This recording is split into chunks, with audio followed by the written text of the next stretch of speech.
ഇന്നും രാത്രി ഫുഡ് കൊടുത്തിട്ട് പോകുമ്പോൾ പ്രാവുകളെ ഒരു കുഴപ്പമില്ല എന്ന് കണ്ടു വച്ചിട്ടാണ് പോകുന്നത്. അപ്പോൾ രാവിലെ വന്നപ്പോൾ ഒരു പ്രാവ് നല്ല പറവയുടെ കുട്ടിയാണ്. ഏകദേശം നമ്മളൊരു 13 പറന്നിട്ടുള്ള പ്രാവിൻ്റെ കുട്ടിയാണ്. അത് പെട്ടെന്നൊരു കുഴച്ചിൽ കണക്ക് കുഴഞ്ഞു വീഴുന്നുപോയി. അപ്പോൾ എന്താണ് സംഭവം എന്ന് അറിഞ്ഞൂടാ. അപ്പോൾ അവനെ ഒന്ന് ഹോസ്പിറ്റലിൽ കൊണ്ടുപോകണം. അപ്പോൾ എൻ്റെ ഡ്യൂട്ടിയുടെ ഇടയിലാണ് ഞാൻ ഓടി വന്നത്.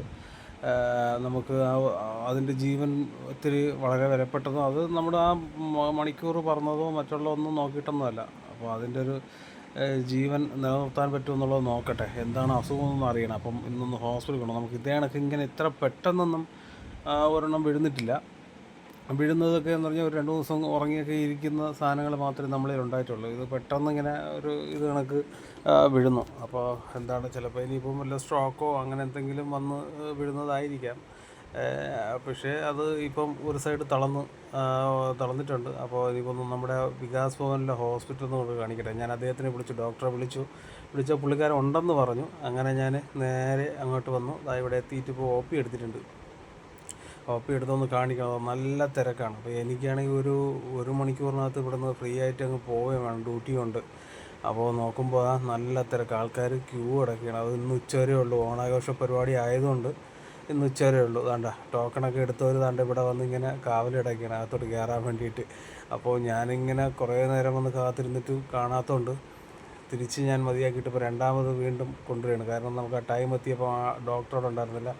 അപ്പോൾ പിന്നെ വെച്ച് ഡ്യൂട്ടിയുടെ ഇടയിൽ തന്നെ എന്തായിരുന്നാലും കൊണ്ടുവന്ന് ഒന്ന് കാണിക്കാമെന്ന് വിചാരിച്ച് വീണ്ടും ആദ്യം കൊണ്ടുവന്ന ഭാഗം തിരിച്ചു കൊണ്ടുപോയി. എന്നിട്ട് രണ്ടാമത് ഞാൻ വണ്ടിയിൽ തന്നെ കൊണ്ടുവരികയാണ്. കാര്യം വേറെ നമുക്ക് നിവൃത്തിയില്ല. അതിൻ്റെ ഇടയിൽ തന്നെ ഒന്ന് കാണിക്കണം. കാരണം ഒരുപാട് നേരം വെച്ചുകൊണ്ടിരുന്ന ഡെഡായി പോകുമോ എന്നുള്ളൊരിത് കൊണ്ടാണ് നമ്മൾ അങ്ങനെ ചെയ്യുന്നത്.